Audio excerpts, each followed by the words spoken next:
Bienvenue pour cette première édition du journal télévisé du lycée des droits de l'homme.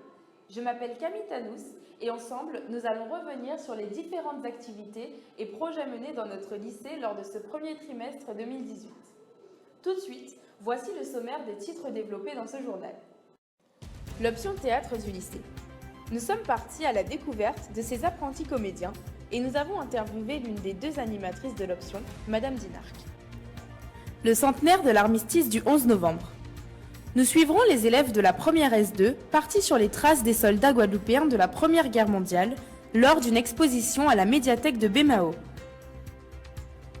Dans notre rubrique santé, nous ferons le point sur la collecte de poches de sang effectuée dans notre lycée en allant à la rencontre des donneurs et de notre infirmière.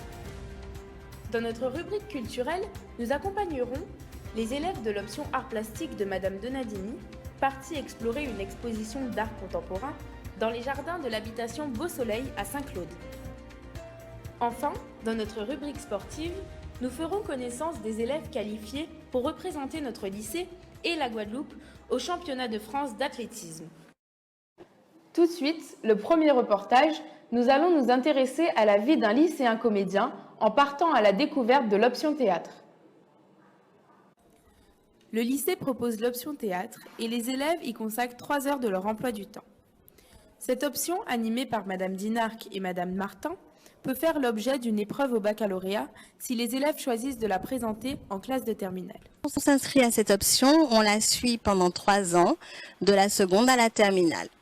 Elle est validée ensuite par une épreuve au baccalauréat, une épreuve orale, donc il s'agit d'une prestation théâtrale en face d'un jury composé de professeurs de théâtre et de professionnels. Nous sommes allés à la rencontre de ces apprentis comédiens pour les interroger sur ce que leur apportait la pratique du théâtre. Je fais du théâtre depuis que je suis en 6e. En fait, j'ai commencé parce que ma grande sœur en faisait aussi et j'avais été très impressionnée par le spectacle qu'ils avaient fait, donc c'était au collège.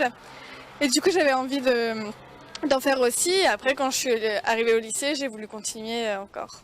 C'est bien pour avoir plus de culture, de connaître des pièces, certaines choses. Ça permet de voir autre chose, d'autres gens dans la semaine. Le théâtre, c'est un peu comme une passion. On évolue depuis maintenant 3 ans avec Madame Dinarc et on a appris beaucoup de choses. On a été épaulé par beaucoup de professionnels et je pense que pour tout un chacun, ça a été vraiment un enrichissement. Ça m'a permis d'ouvrir à autrui car on peut penser que je suis une personne qui va facilement vers les gens alors que non.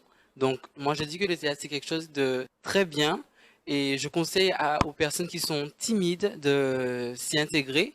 L'option théâtre donc, qui est un bon moyen pour les élèves de la seconde jusqu'à la terminale de pouvoir exprimer leurs émotions, de sortir de la peau du lycéen qu'ils y sont tous les jours, parce que moi personnellement c'est mon cas. Je peux être médecin, je peux devenir avocat, je peux être sorcier et tout ça grâce au théâtre. Donc ça m'apporte du bien-être, de l'euphorie, de la joie. Et en plus, j'ai eu l'occasion de rencontrer des personnes vraiment extraordinaires qui sont mes camarades de théâtre, qui resteront à jamais dans mon cœur. Jouer devant un public, c'est assez aussi motivant et puis ça donne aussi un petit peu de plaisir. Parce que on se dit waouh, c'est moi qui ai fait tout ça et tout. Et on a une certaine fierté en fait. Cette année, les élèves de terminale travaillent sur une pièce d'inspiration créole et africaine créée par Madame Dinarc. Actuellement, nous travaillons sur une pièce avec les élèves de terminale, une pièce qui s'intitule D'ici et d'ailleurs et qui reprend des contes antillais et africains. Donc, nous avons choisi de présenter dans cette pièce un mélange de théâtre, de chant et de danse. Xavier Chasseur-Daniel, danseur guadeloupéen professionnel qui a intégré le ballet de Lorraine, est revenu enseigner sa passion à l'école Scherrer notamment, mais aussi auprès des élèves de notre lycée. Le fait de travailler avec Xavier, ça m'apporte beaucoup d'enrichissement de connaissances car ça va être la première fois que j'aurai l'opportunité et la chance de travailler avec un professionnel de cette envergure. Donc je tiens vraiment par ce reportage, je le remercie aussi de prendre son temps pour venir nous former afin qu'on puisse donner une belle pièce pour que les gens ne regrettent pas leur argent. Ça nous permet d'essayer de faire plus de beaux mouvements et d'être plus sur quelque chose d'esthétique aussi, je trouve, que de ne pas se focaliser uniquement sur le jeu du comédien. Les élèves s'entraînent beaucoup pour préparer leur prochaine représentation. Les élèves de terminale vont présenter leurs pièces le mercredi 29 janvier au Ciné-Théâtre du Lamentin à partir de 19 h. Le tarif est fixé à 10 € et cette somme récoltée nous permettra de financer en partie notre voyage scolaire puisque les élèves vont partir à Paris pour pouvoir enrichir leur culture théâtrale, littéraire et historique. On est ensemble et on aime ce qu'on fait, on partage quelque chose qu'on aime ensemble. Donc du coup, c'est ce qu'on a envie de transmettre à travers une pièce qu'on aménage ensemble et qu'on perfectionne ensemble aussi. Et là aussi, ça sera une expérience en plus qu'on tente de vivre comme il se doit et de la plus belle des façons. Et donc c'est pour ça que je vous invite tous à venir nous voir au lycée des Droits de l'Homme, au Ciné-Théâtre du Lamentin pour voir notre travail, car c'est du travail de des années, mesdames, mesdemoiselles, messieurs.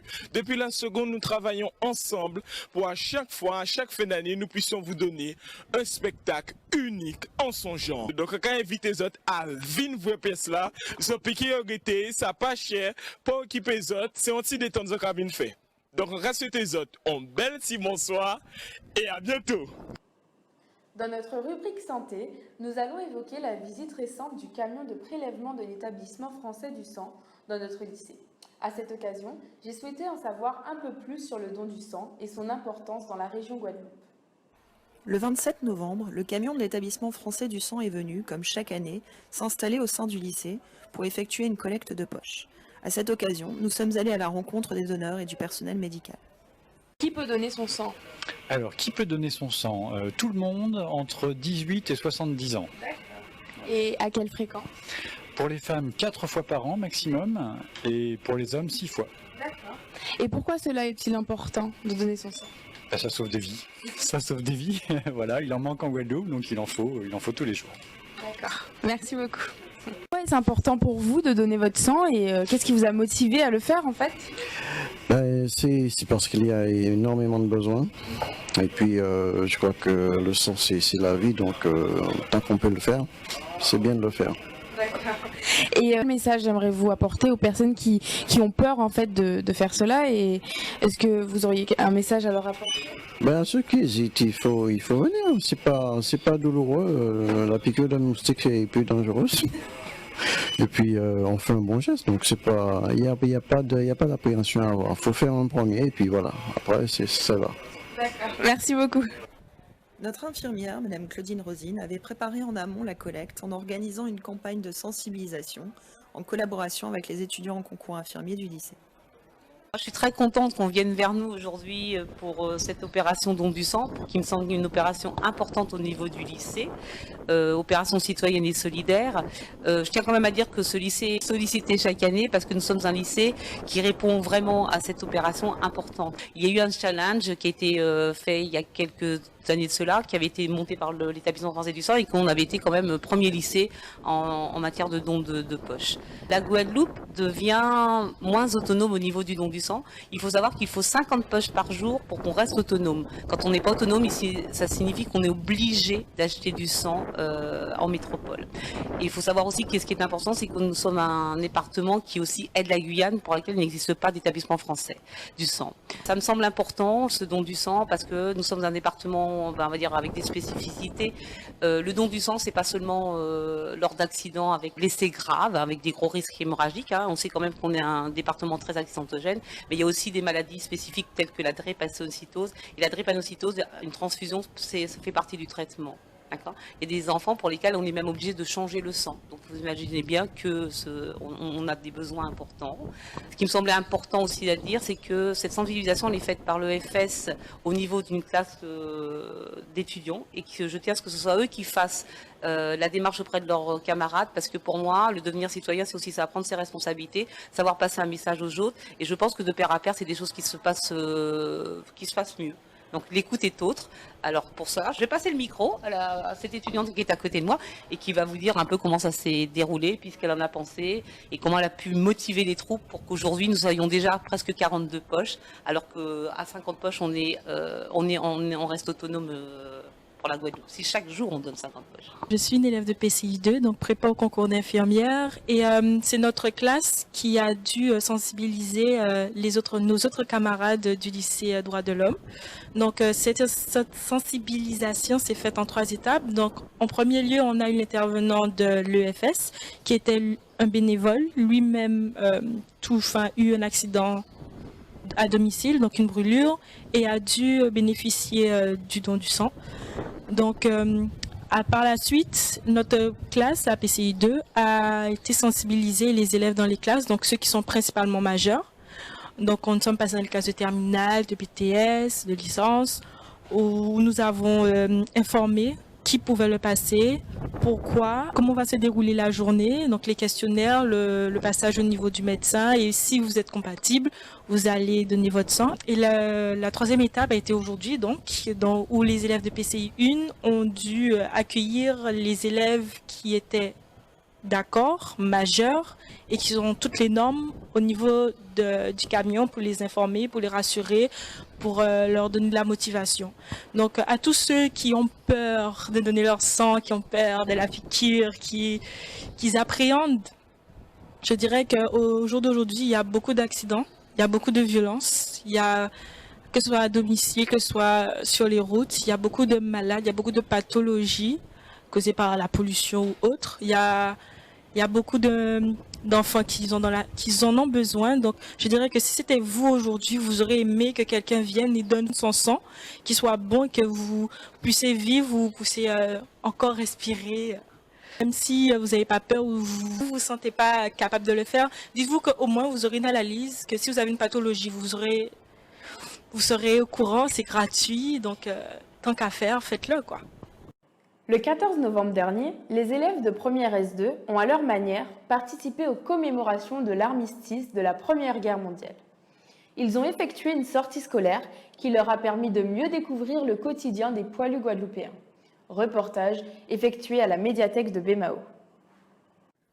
Dans le cadre du centenaire de l'armistice du 11 novembre, les élèves de première S2 se sont rendus à la médiathèque de Bémao, qui avait organisé une exposition à l'occasion de la rénovation du monument aux morts de la ville et de sa statue de poilu noir. Nous avons travaillé avec Madame Laborie pour mettre ce poilu en avant, ce soldat en avant, ce monument en avant, et puis faire les recherches aussi avec le corps d'enseignants qui a voulu contribuer pour les recherches pour les Bémaotiens. Et puis donc après faire l'invitation aux écoles, aux différentes écoles de Bémao surtout, pour qu'ils puissent s'approprier leur monument. Dans les 4 semaines, nous avons énormément d'écoles qui ont fait des réservations, le lycée de Pointe-Noire, collège Pita de Basse-Terre, vous-même aussi, les Droits de l'Homme, et collège Front de Mer, et aussi les écoles primaires de Bémao qu'on privilégie. Les enseignants d'histoire-géographie du lycée ont en effet organisé, dans le cadre de cette exposition, un parcours de découverte autour des conditions de vie des soldats guadeloupéens lors de la Première Guerre mondiale. Un questionnaire, élaboré à partir des affiches de l'exposition, était distribué aux élèves qui devaient évoluer en autonomie au sein de la médiathèque pour le compléter. Ce document a été mis à la disposition de toutes les écoles et établissements scolaires de l'académie. Aujourd'hui, les élèves de première S2 du lycée de Petit-Bourg à Bémao, dans le cadre du centenaire de la Première Guerre mondiale, puisque en première, dans le programme, on est censé traiter la Première Guerre mondiale du point de vue de l'expérience des combattants. Et ça m'a semblé intéressant d'utiliser l'exposition qui était faite par la mairie de Bémao sur le monument aux morts de la commune et de permettre aux élèves de suivre les combattants de Bémao, qui sont des Guadeloupéens comme eux, qui étaient jeunes lorsqu'ils sont partis à la guerre.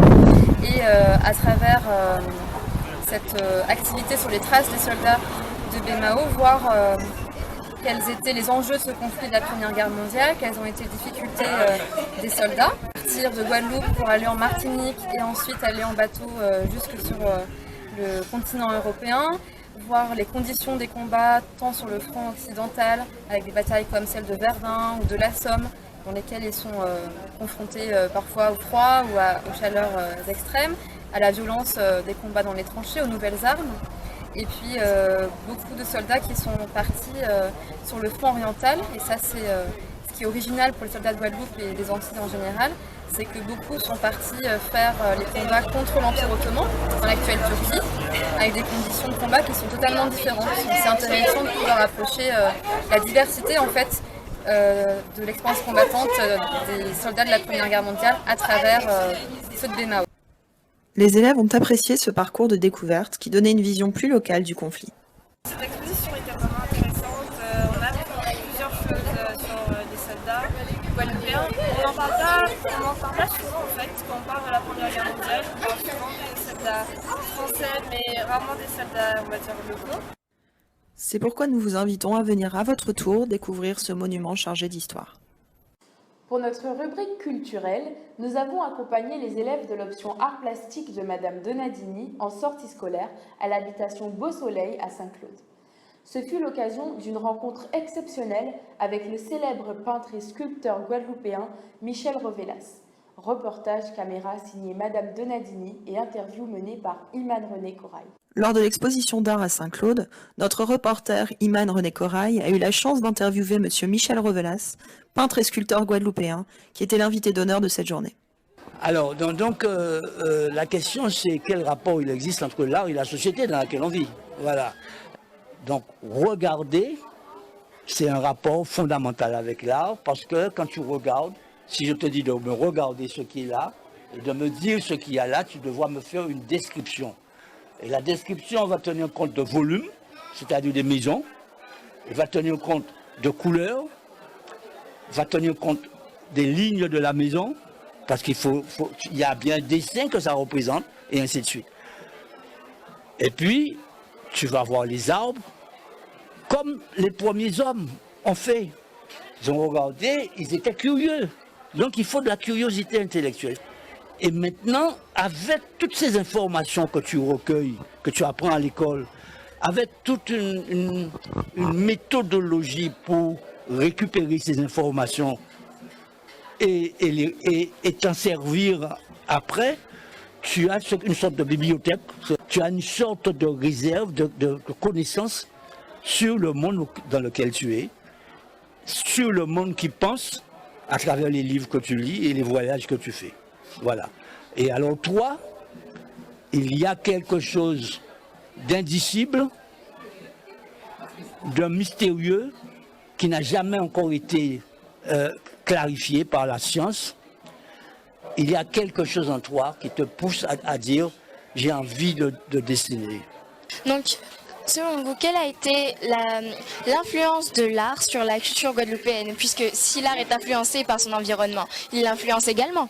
Moi, personnellement, Michel Rovelas, je dis qu'une partie du développement de la Guadeloupe a été freinée par le fait que la majeure partie de la population qui était en captivité n'a pas pu faire tout ce qu'il aurait fait s'il était libre.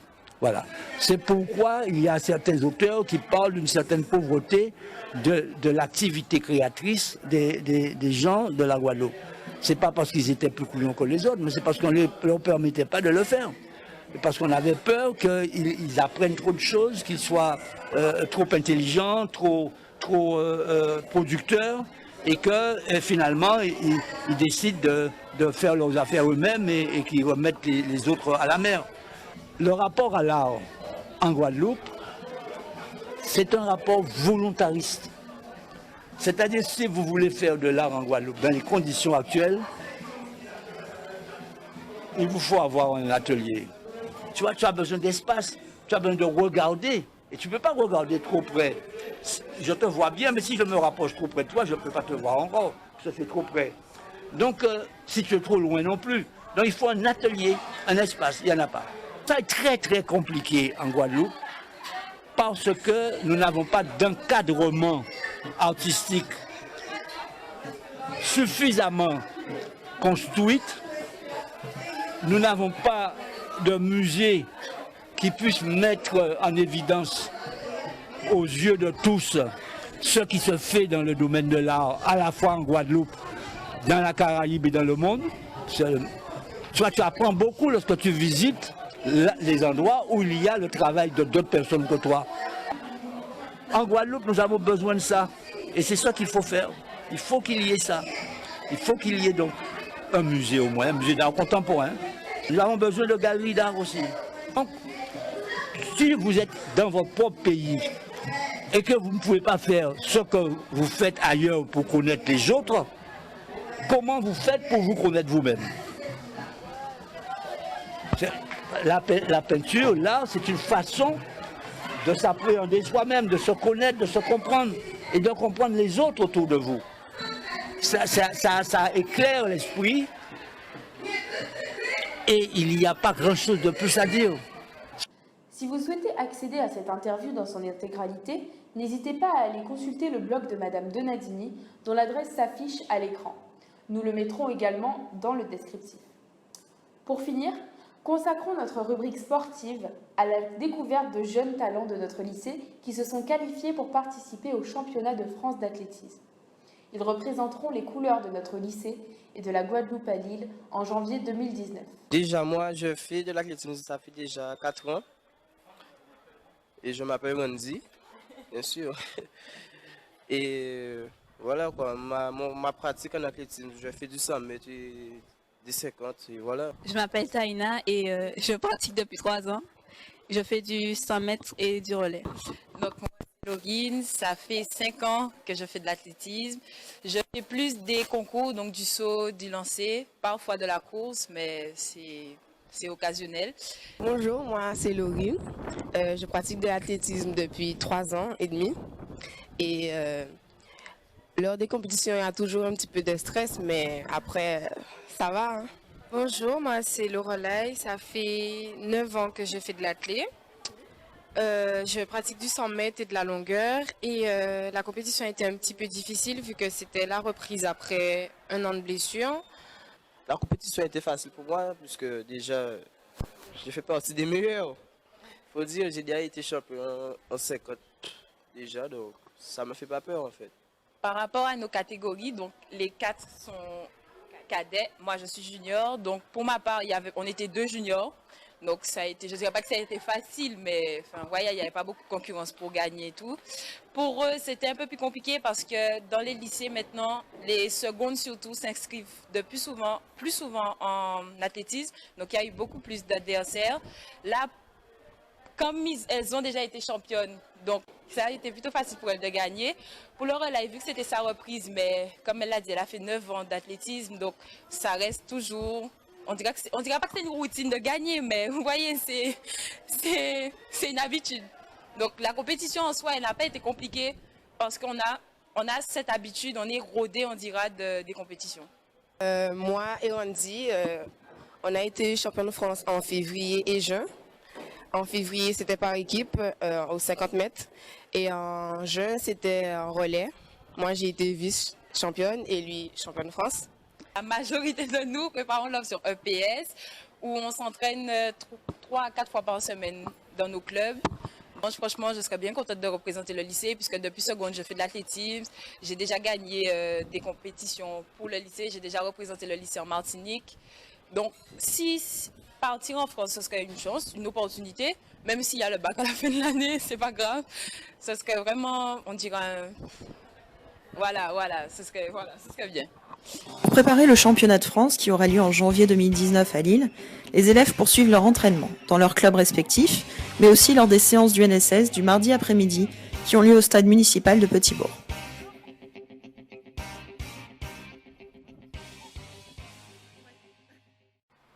Ces jeunes ont participé à un challenge d'athlétisme, on appelle ça le challenge des spécialités. On les a engagés en spécialité vitesse. Il s'agit de courir des distances courtes, 50 mètres et 60 mètres, pour ce qu'on appelle de l'athlétisme hivernal. Pourquoi hivernal? Parce que quand ça se déroule en métropole, ça se déroule sous un stade couvert. Ils iront donc faire leur championnat hivernal championnat de France sous un stade couvert à Lille, fin janvier 2019. 4 élèves, 5 élèves avec un remplaçant. On prend les 4 meilleures performances. Ça donne des points sur un barème et ces élèves ont donc eu 150 points. C'est le meilleur total de l'académie sur 9 équipes engagées dans l'académie le 5 décembre dernier. Nous espérons qu'avec ce total, Et on pense qu'avec ce total, ils ont toutes les chances de faire un podium en France. Bravo à eux. Nous leur souhaitons d'être victorieux en janvier prochain. C'est la fin de ce journal. Nous espérons que vous l'avez apprécié. Si c'est le cas, abonnez-vous à notre chaîne et faites partager cette vidéo. N'hésitez pas à nous adresser vos propositions de reportage à l'adresse mail qui apparaît sur votre écran, ou encore mieux, à venir rejoindre notre rédaction les mardis et jeudis de 12h15 à 13h15 en FC13. Au revoir et à très bientôt.